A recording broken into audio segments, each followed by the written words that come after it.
이번 시간에는 도화살 다시 보기 시간으로서 도화살 중에서 이 골랑도화에 대해서 한번 알아보도록 하겠습니다. 도화살이 이제 여러 개가 있는데 이 중에서 세 번째 시간이 되겠습니다. 골랑도화. 자, 이 골랑도화라는 것은 이 이제 곤자가 이제 흐를 곤자입니다. 흐를 곤자. 물이 솟구쳐 오를 곤자입니다. 흐를 곤자고 요 랑자는 이제 물결 랑자죠. 그러니까 물이 솟구쳐 물결이 크게 일어나는 그런 도화죠. 그러니까 수라는 거, 명리에서 수기운이라는 것은 보통 약간 음란한 일들, 색정 이런 것과 관련된 일들을 이제 암시하는 경우가 많기 때문에 골랑 물결이 굉장히 거세게 일어나는 그런 도화이기 때문에 도화성이 굉장히 강하게 나타나는 그런 도화다. 이렇게 이해를 할 수가 있겠습니다. 이 골랑도화는 어떻게 보면 이제 그 도화 중에서도 진짜 도화, 그러니까 극심한 도화, 우리가 보통 일반 도화랑 좀 차별화되는 이제 극심한 도화의 현상이 일어나기 때문에 도화라는 것이 주로 이제 출색이라든가 음란하다든가 뭐 어떤 연문을 뿌린다든가 색정이라든가 이런 것과 관련되는 그런 현상이고, 그런 현상, 그러니까 음란하고 호색하는 현상이 굉장히 극심하게 일어나는 그런 도화다, 이렇게 볼 수가 있겠습니다. 그러니까 골랑도화는 도화 중에서도 도화적인 성향, 음란하고 출색하고 호색하는 그런 성향이 강렬하게 나타나는 그런 도화다, 이렇게 이해하면 되겠습니다. 그러면 이 골랑도화가 어떤 경우를 골랑도화라고 하느냐면은 간합지형한다고 그랬거든요. 그러니까 천간은 합하고 지지는 형하는, 지지는 형을 하는 겁니다. 천간은 합하고 지지는 형하는 그런 구조로 돼 있으면은 그것이 이제 지지에서는 좌오묘유가 되겠죠. 좌오묘유가 있는데 이것이 형을 하고 천간은 합을 하는 그런 구조가 되어 있었을 때를 이제 골랑도화의 구조다, 이렇게 볼 수가 있습니다. 이 골랑도화에 대해서는 뭐 고서마다 약간씩 입장이 다르고 설명들이 조금 다르기 때문에 이거를 일률적으로 골랑도화가 어떻다 이렇게 얘기하기는 조금 어렵습니다. 그러니까 연애자평 같은 경우에는 그 도화가 다시 수를 보면은 골랑이다고 이렇게 또 설명도 하고 있기 때문에 고서마다 골랑도화에 대한 설명이 조금씩 다 다르고 정의도 다르고 그렇습니다. 그러나 보통 이제 간합지형하는 경우, 그러니까 지지에 좌오묘유가 있고 그 좌오묘유가 형을 한다 그러니까 결국은 자묘형, 자묘형이라든가 자유, 이 파죠. 그러니까 자묘형이나 자유파 이런 것이 지지에 있을 경우가 이제 성립이 됩니다. 지지에 그냥 좌오묘유가 있으면 좌오묘유 중에서 형을 할 수 있는 것은 이 자하고 묘 이거와 그다음에 자하고 유죠. 그러니까 이런 것이 형과 파가 해당되니까 자유파는 형충파에서 굉장히 약한 거기 때문에 이것은 또 도화로서 역할이 조금 약할 수가 있고, 보통은 이제 자묘형을 많이 따진다고 이렇게 볼 수가 있겠습니다. 그러니까 지지에 일단 좌오묘유가 있어야 되고 그 좌오묘유 중에서 자와 묘가 붙어 있었을 때 일단 골랑도화의 현상이 나타나기가 매우 쉽죠. 그럴 경우에 천간이 합하고 있다면은 그 경우에는 이제 골랑도화가 된다, 이렇게 볼 수가 있습니다. 대체적으로 골랑도화에 대해서 어, 한마디로 정리하면 이제 음란하고 호색한다.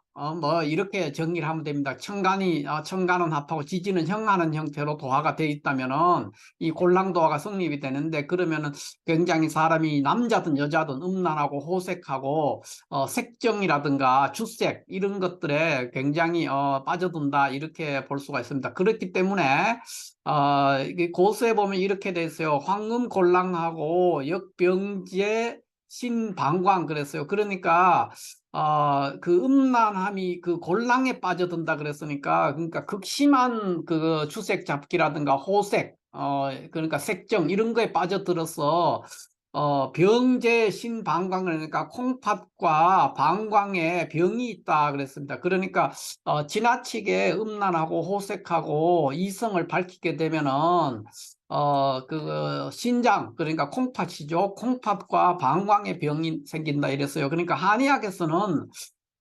남자는 그 콩팥에서 이제 그 정력을 관리한다. 그 콩팥에서 정력을 관리한다고 보고 있고, 여자는 콩팥에서 자궁을 관리한다고 이렇게 보고 있습니다.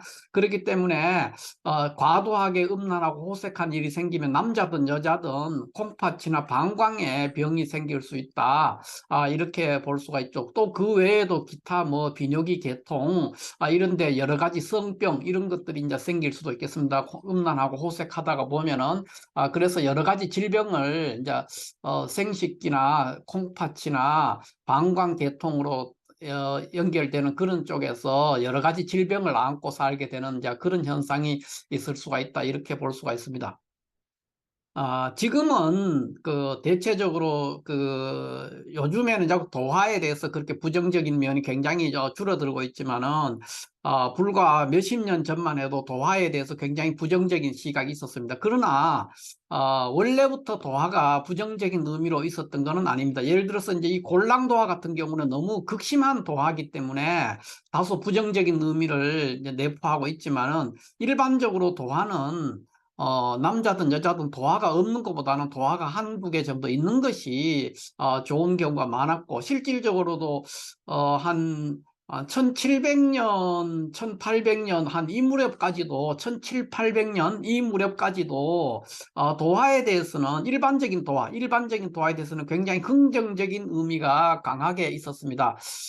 그런데 이제 보통 고서들, 그 고서 중에서 뭐 우리가 그 산명통회라든가 산명통회나 또는 뭐 연애자평이나 적천수나 이런 고서들 이런 고서들을 빼고 뭐그 외에도 이제 과거에 뭐 200년 전, 300년 전에도 여러 가지 뭐그 책들이 많이 있습니다. 고서들 중에서 그런 고서들에서는 대부분 다 그 도화에 대해서 굉장히 부정적으로 설명을 하고 있다는 것이죠.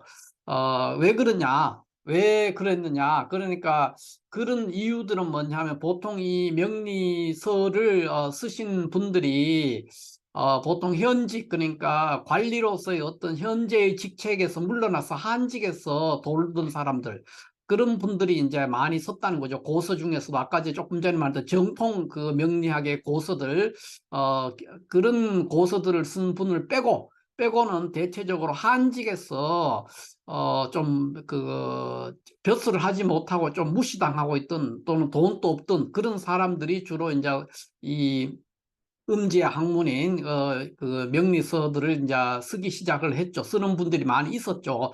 그러니까 정통 서적들이 뭐 예를 들어 적천수라든가 적천수 또는 뭐 자평진전 이런 데서는 이런 신사들 자체를 다루지를 않습니다. 거의 다루지를 않고 있고 연애자평이나 이제 산명통에서는 이제 신사를 다루고 있지만은 그럴 때 다룰 때도 그렇게 뭐 많은 부정이 골랑도화 같은 경우는 극심한 도화기 때문에 좀 부정적이지만은 지나치게 그 도화라고 해서 지나치게 부정적으로 보지 않았다는 겁니다. 그런데 그 외의 고서들 오래된 이제 200년 전, 300년에 쓰여진 많은 고서 서적들 중에서 신사를 다룬 데서 보면은 이 도화에 대해서 다소 이제 부정적인 의미가 강하게 남아가지고 오랫동안 이제 그런 것들을 안 좋게 봤다는 거죠. 도화에 대해서. 그런데 도화가 원래 그렇지가 않습니다. 그러니까 우리가 꽃을 보면 기분이 좋고, 새를 보면은 또 그 예쁜 새를 보면은 그 새가 지적이고 이런 것들을 보면 그것이 싫지 않지 않습니까? 그거 좋다고요? 그러니까 꽃도 보면은 이쁘고 좋고 그런 것처럼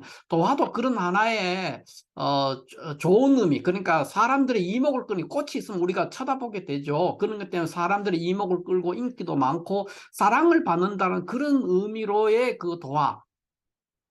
도하의 일반적인 의미를 이런 의미를 가지고 있었죠. 이제 그렇게 물론 이것이 지나치면은 뭐 색정이라든가 영문이나 뭐 이런 것도 있지만은 뭐 주색 이런 것들도 있지만은 좋은 면으로는 이제 도화가 있으면 굉장히 사교성이 있다든가 다정다감하다든가 이런 현상들이 나타나기 때문에 도화가 지금도 그렇게 부정적으로 볼 필요는 전혀 없다는 거죠. 그것보다는 긍정적인 의미로서 적절한 도화가 있다는 것은 대중의 이목을 끌고 사람들에게 인기도 많고 사랑을 받는 그런 현상이기 때문에 도화는 굉장히 좋은 의미로 쓰였습니다. 그러나 이 골랑도화 같은 경우에는 너무 지나치게 다른 일들도 마찬가지지만 너무 과도해지면은 이제 과유불급이 돼서 어려움에 안 좋은 현상이 나타날 수가 있죠. 그러니까 도화도 마찬가지입니다. 너무 지나치게 호색하고 음란하고 그렇게 되면 이제 병도 나게 되고 좋지 않게 된다는 거죠. 그래서 골랑도화는 다소 부정적인 의미의 도화다.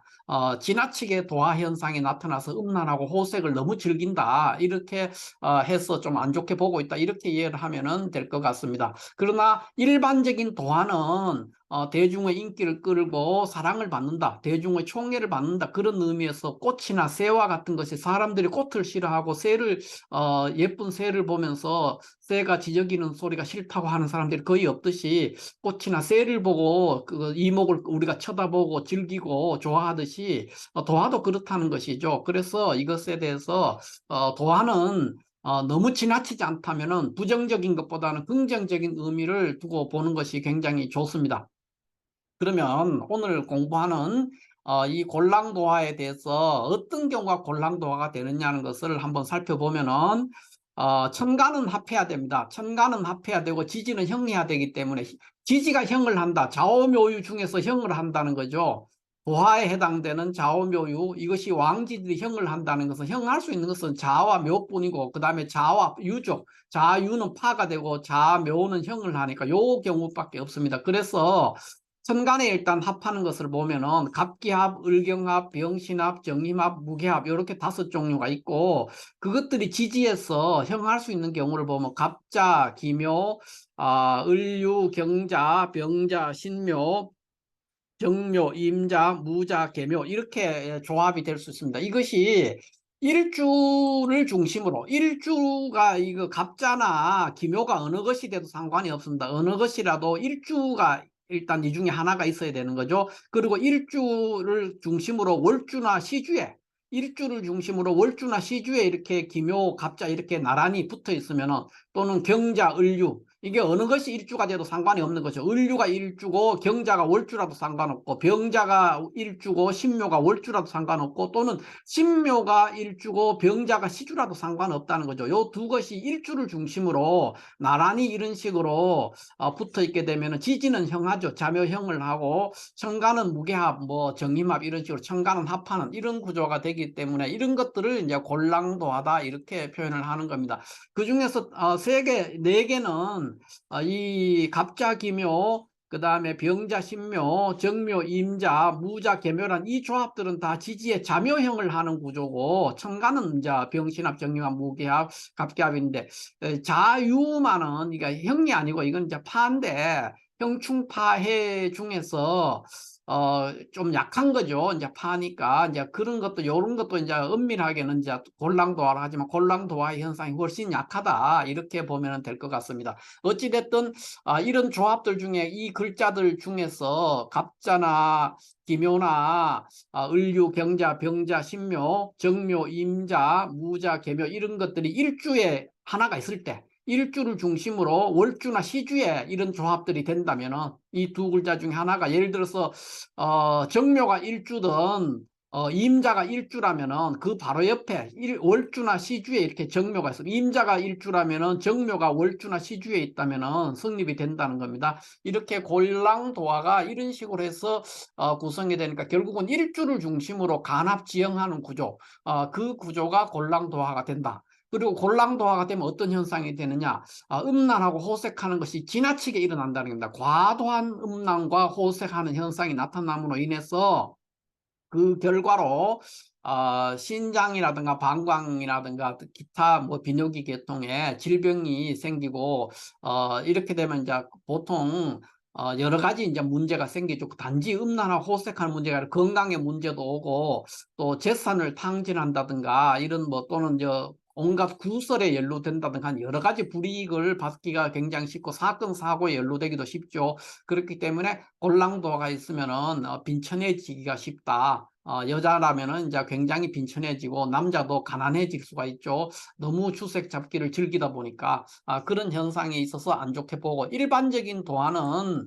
대중의 이목을 끌고 인기도 많고 사랑을 받는 그런 구조이기 때문에 일반적인 도화가 있다는, 일반 도화, 그러니까 홀랑 도화가 아닌 일반 도화는 그렇게 나쁘게 볼 필요가 없다는 거죠. 그런데